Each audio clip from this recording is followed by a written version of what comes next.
Desde un hombre que obligó a su hijastro a comer desechos de gato hasta otro que terminó con la vida de un niño de 9 años tras golpearlo más de 50 veces, estos son los prisioneros más infames de California que esperan la pena capital. María del Rosario Rosy Alfaro nació en 1971 en Anaheim, California.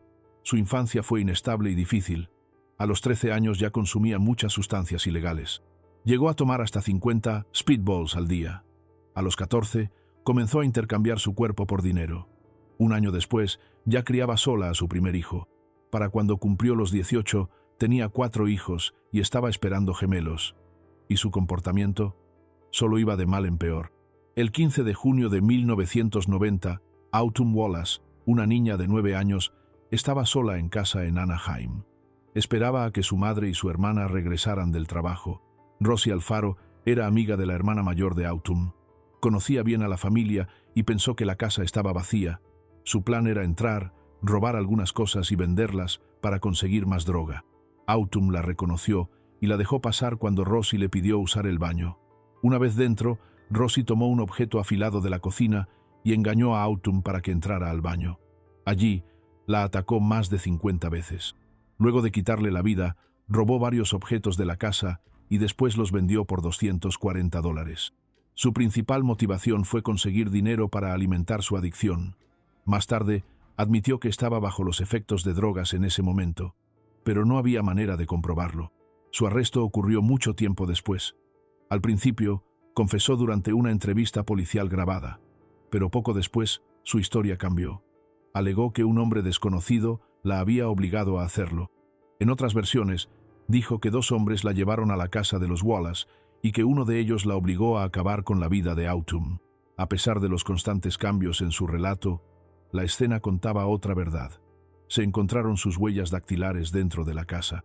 También se halló una huella de zapato con manchas rojas que coincidía con los suyos. Tal vez te preguntes por qué cambió tantas veces su historia. Quizás fue para evadir su responsabilidad, quizás para sembrar dudas. Pero las pruebas físicas nunca respaldaron sus nuevas versiones, y cuanto más hablaba, menos creíble resultaba. Fue acusada de homicidio en primer grado con circunstancias especiales, incluyendo robo y allanamiento. Cuando llegó el momento de decidir su castigo, el jurado se dividió. 10 votaron por la pena máxima, pero 2 no estuvieron de acuerdo. Al no llegar a un consenso, el juicio fue declarado nulo. Un segundo jurado escuchó el caso más tarde. Esta vez, no hubo división. Todos eligieron por unanimidad la pena más severa. El juez estuvo de acuerdo. Llamó a la pérdida de Autumn una de las acciones más brutales y sin sentido que jamás había presenciado. En 2007, un juez federal anuló su sentencia, señalando los largos retrasos del sistema de justicia en California y calificando el resultado de injusto. Sin embargo, más tarde, la Corte Suprema de California intervino y restableció la sentencia original. Fue la primera mujer en el condado de Orange en recibir esa condena. En ese momento, era la tercera mujer en todo el estado bajo esa pena. Hasta abril de 2025, Rosy Alfaro sigue recluida en la unidad de máxima seguridad de California, esperando en el corredor de la muerte. El siguiente hombre se suponía que debía proteger, pero lo que ocurrió dentro de esa casa reveló una verdad mucho más oscura. Isauro Tony Aguirre nació en 1980. Tuvo dificultades en la escuela. Repitió 2 grados antes de abandonar los estudios. Esto sugiere que pudo haber enfrentado desafíos de aprendizaje. Durante 3 años, trabajó en el Woodland Park Retirement Hotel, donde cuidaba y transportaba a residentes de la tercera edad. Su antiguo jefe lo recordaba como una persona tranquila, paciente y amable con quienes estaban a su cargo.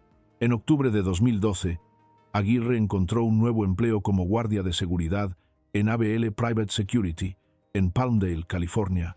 Fue en esa época que conoció a Pearl Fernández. Pearl era la madre de Gabriel Fernández, un niño de 8 años. En menos de 1 año y medio, Aguirre se mudó a la casa de Pearl y juntos se hicieron responsables del cuidado de Gabriel. En 2013, el caso de Gabriel causó conmoción en todo el condado de Los Ángeles. Gabriel había sido enviado a vivir con Pearl luego de estar bajo el cuidado de otros familiares. Durante varios meses, mientras estuvo bajo la supervisión de Pearl y Aguirre, Gabriel fue víctima de un maltrato extremo. Lo golpearon, le dispararon con una pistola de aire comprimido, lo obligaron a comer excremento de gato, Su cuerpo estaba cubierto de moretones y fue encerrado dentro de un pequeño gabinete, atado y amordazado. El 22 de mayo de 2013, Gabriel fue llevado de urgencia al hospital. Tenía múltiples heridas y ya no respondía. Posteriormente, los investigadores determinaron que Aguirre fue quien le causó las lesiones fatales. ¿Por qué lo hizo? Según los fiscales, Aguirre actuó movido por la creencia de que Gabriel era homosexual. Usó esa creencia como excusa para justificar el trato brutal. El 23 de mayo de 2013, la policía arrestó a Aguirre y a Fernández. En un principio, Aguirre fue acusado de intento de homicidio. Durante el juicio, el tribunal examinó pruebas contundentes del maltrato que sufrió Gabriel. El jurado declaró a Aguirre culpable de homicidio en primer grado y de la circunstancia especial de crueldad extrema. El 13 de diciembre de 2017 recomendaron la pena capital y el juez aceptó dicha recomendación. En 2018, Aguirre fue trasladado a la prisión estatal de San Quentin para esperar la ejecución de su sentencia. Pero en 2019, el gobernador Gavin Newsom suspendió las ejecuciones en California y nunca se fijó una fecha. En 2021, Aguirre fue transferido al Centro Correccional Richard J. Donovan, en San Diego. Hasta el día de hoy, su sentencia sigue vigente, pero no ha sido ejecutada. A continuación, una cabaña oculta, grabaciones inquietantes y un rastro de devastación que quedó atrás. Charles Ng nació en 1960 en Hong Kong, siendo el menor de 3 hermanos en una familia acomodada. Las estrictas reglas de su padre y la falta de afecto lo hicieron sentir ignorado y lleno de resentimiento.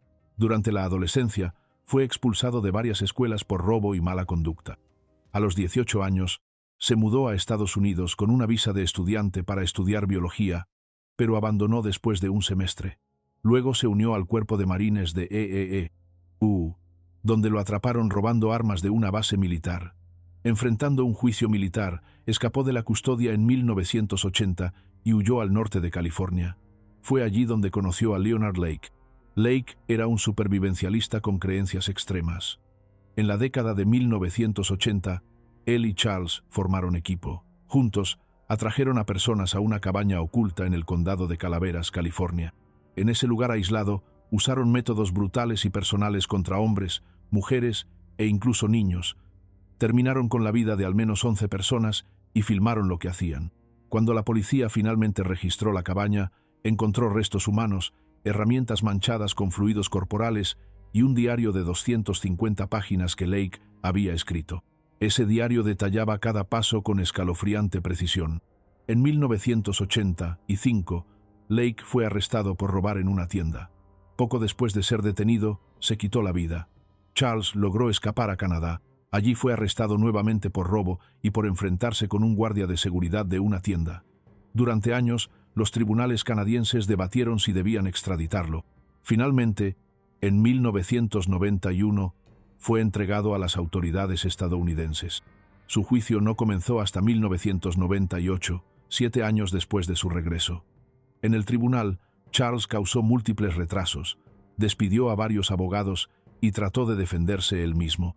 En 1999, un jurado lo declaró culpable de planear y ejecutar el asesinato de 11 personas. El juez le impuso la pena capital. En 2022, la Corte Suprema de California decidió mantener esa condena. Hoy en día, sigue recluido en la instalación médica de California. Aunque su sentencia sigue vigente, el Estado mantiene una suspensión de la pena de muerte, por lo que no hay fecha establecida para su ejecución. Una esposa embarazada desaparecida. Un esposo bajo sospecha. Este caso te dejará con escalofríos. Scott Peterson nació en 1972, en San Diego, California. A simple vista, su vida parecía estable y llena de promesas.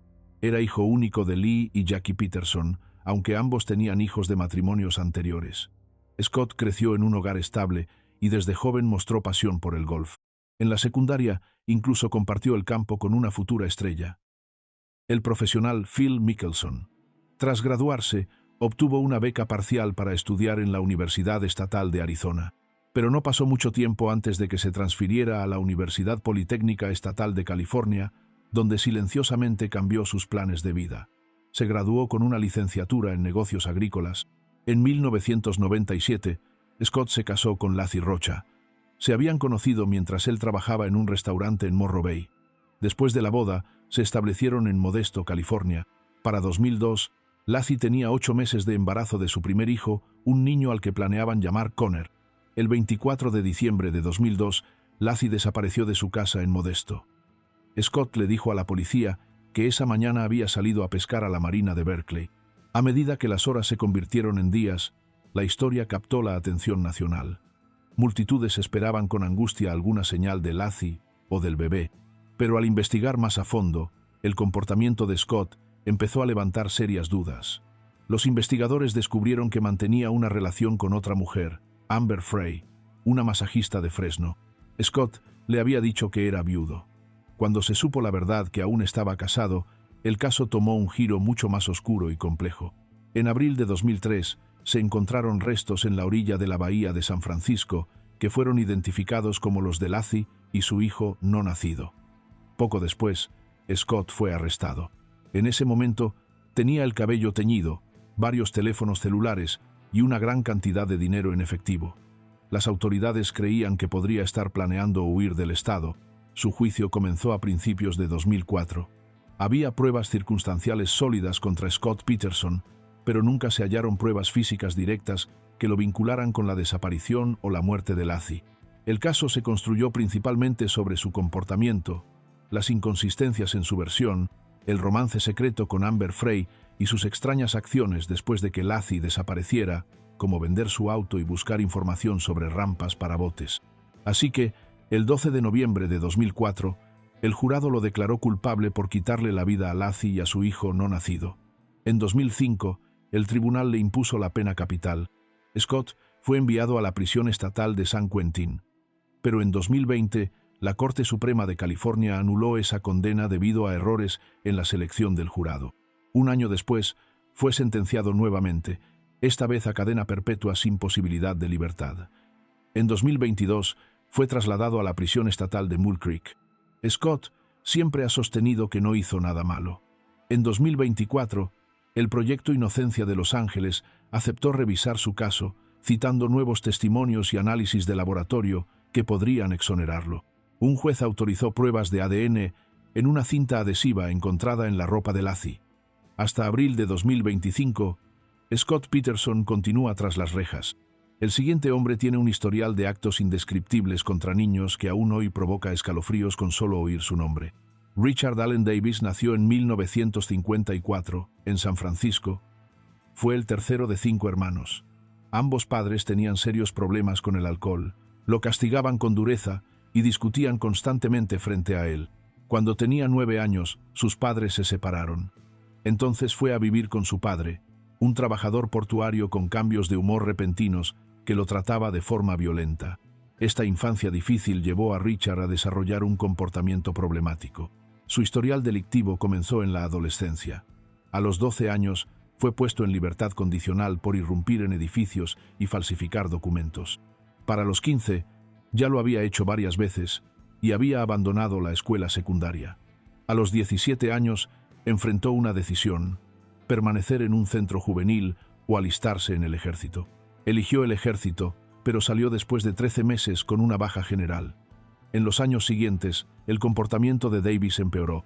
En 1973, mientras asistía a una fiesta, una joven de 18 años perdió la vida por una herida de bala.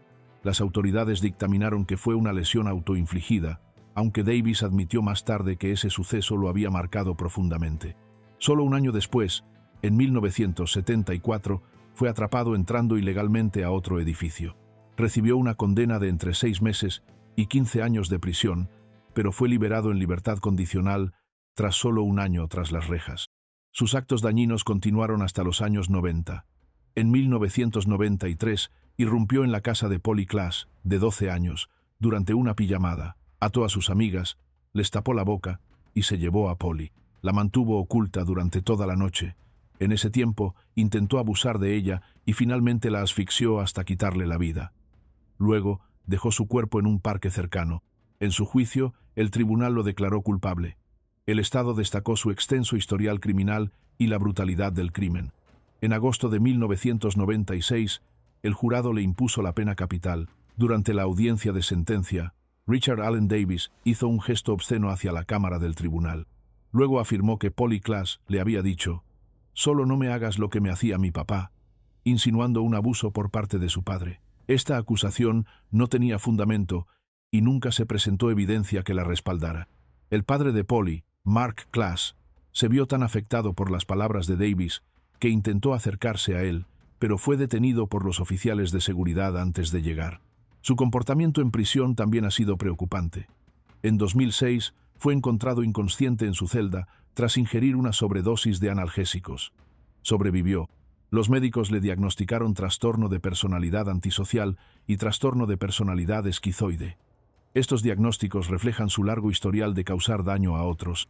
Hasta enero de 2024, Davis continúa recluido en una sección de la prisión estatal de San Quentin, donde los reclusos esperan que el Estado ejecute su sentencia de muerte. Pero en California hay una suspensión vigente de este tipo de castigo, por lo que no hay fecha programada. En mayo de 2024, un juez rechazó su petición de anular esa suspensión, alegando errores procesales. La siguiente persona dijo: «Sí, acepto, pero lo que realmente quería era algo muy distinto».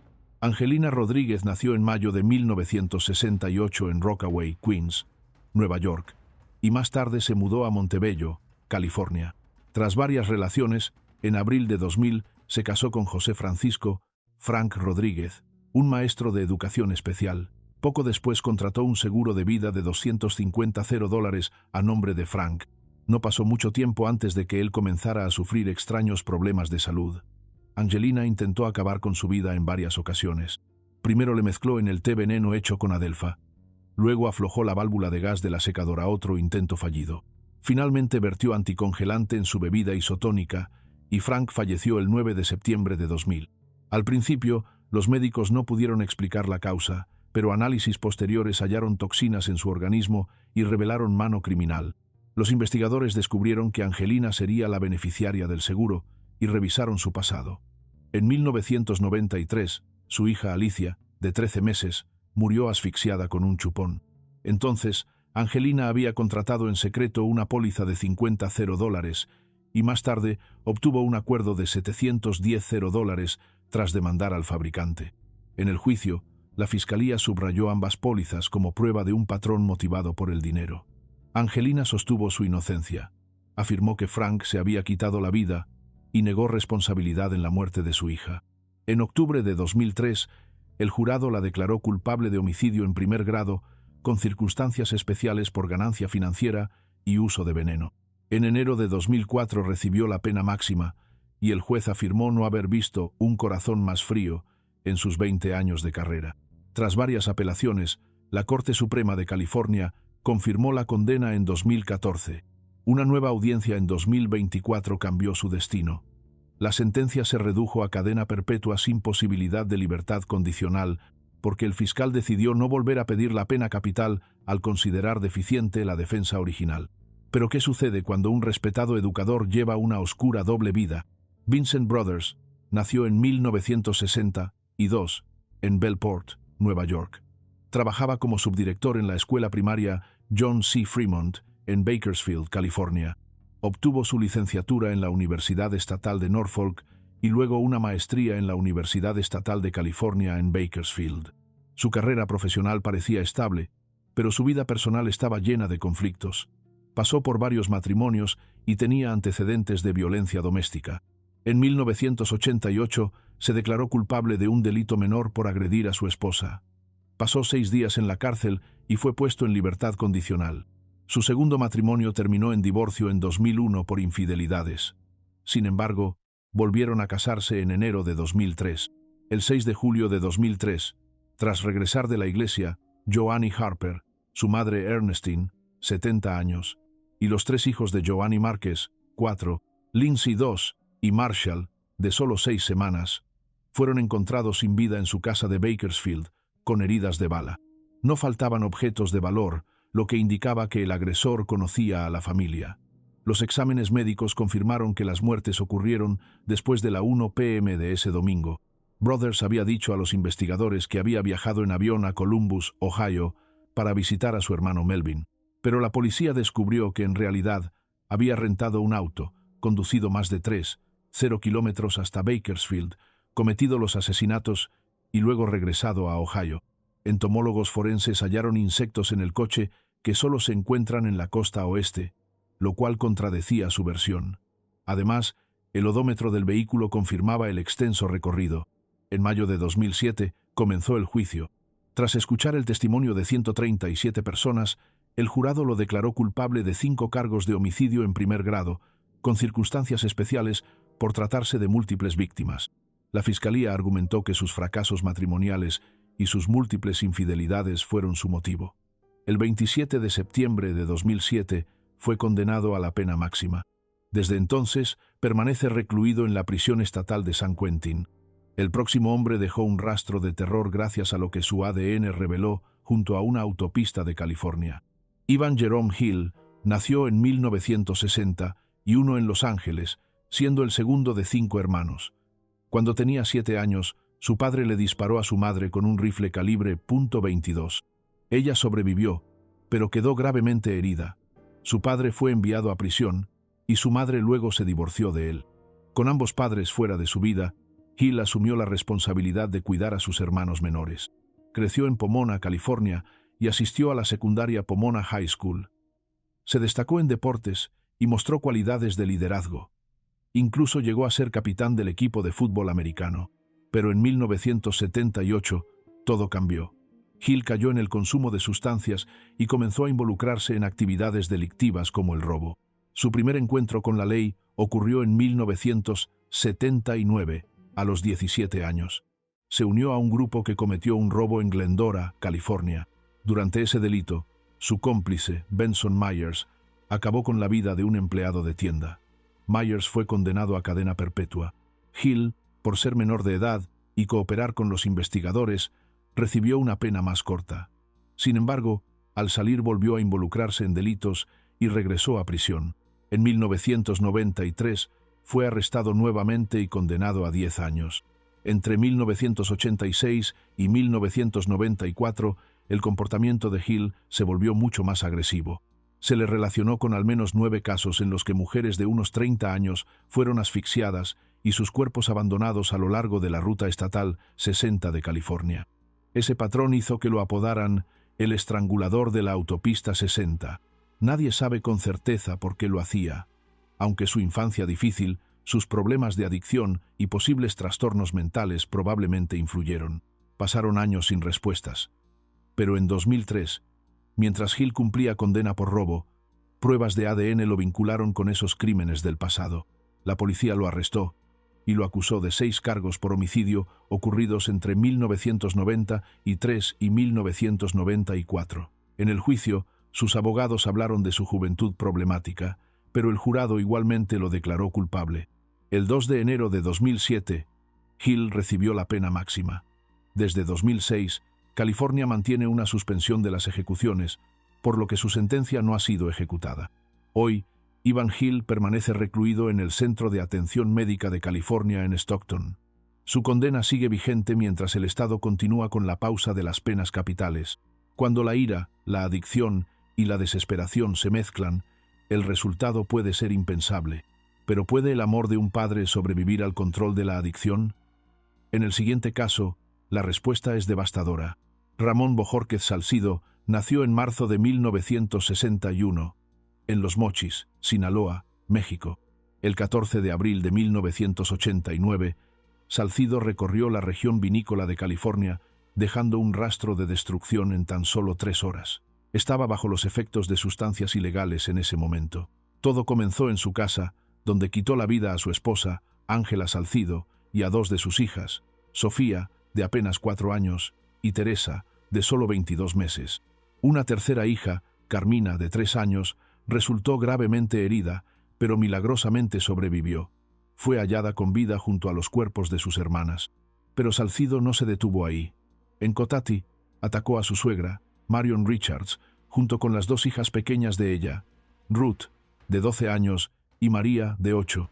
Luego condujo hasta la bodega Grand Cru, en Kenwood, donde acabó con la vida de un compañero de trabajo, Tracy Tuvey.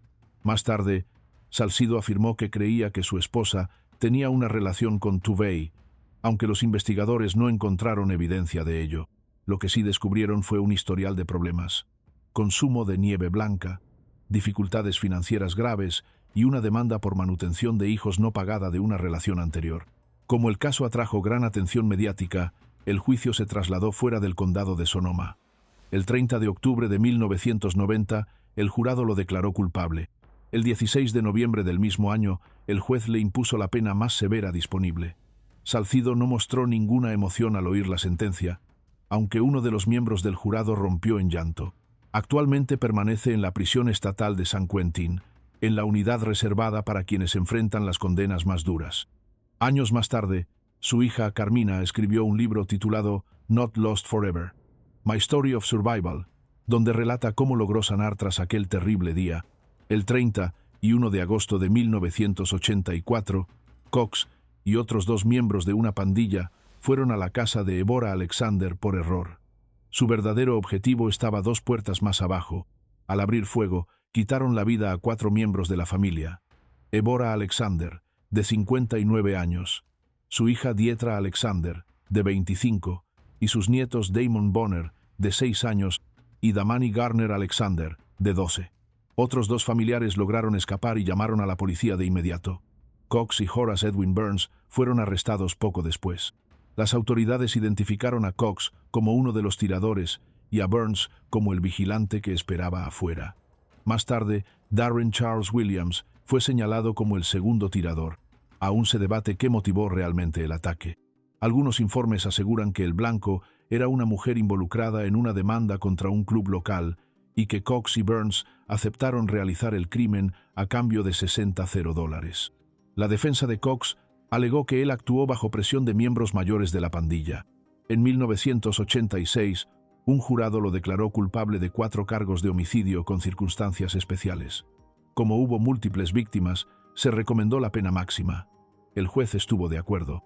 En 1991, la Corte Suprema de California confirmó la sentencia. Cox fue enviado a la prisión estatal de San Quentin, donde su comportamiento continuó siendo violento. En 1988, atacó con un objeto punzante a otro recluso, Stanley Tookie Williams, uno de los fundadores de la pandilla Crips. En el año 2000, Cox y otros 2 internos intentaron escapar cortando una cerca. Planeaban tomar rehenes y acceder a armas.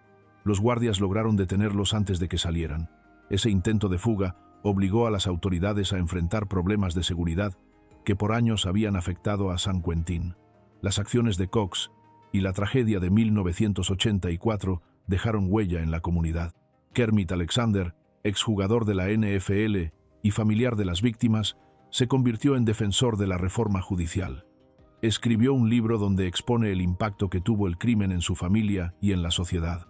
Hoy, Cox sigue recluido en la unidad de máxima seguridad de San Quentin. No tiene fecha establecida para una revisión final de su caso.